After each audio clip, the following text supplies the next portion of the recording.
திராவிட முன்னேற்ற கழகமும் இல்லை திராவிடர் இயக்கத்திற்கும் முற்றிலும் மாறுபட்ட சிந்தனையை கொண்டவர் அவர். இல்ல பிஜேபி செய்யக்கூடிய அடாவடித்தனமான அரசியலை ஆதரித்து பேசக்கூடியவர்.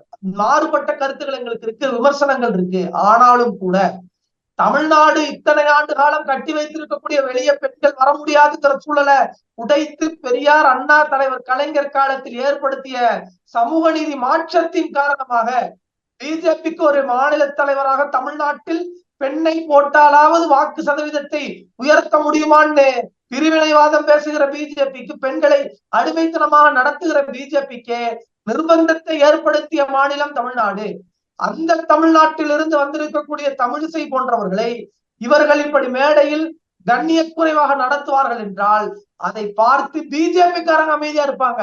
ஆனால் பெண்களை அரசியல் படுத்த நினைக்கிற திராவிடர் இயக்கமும் திராவிட முன்னேற்ற கழகமும் இதை பார்த்து கொண்டு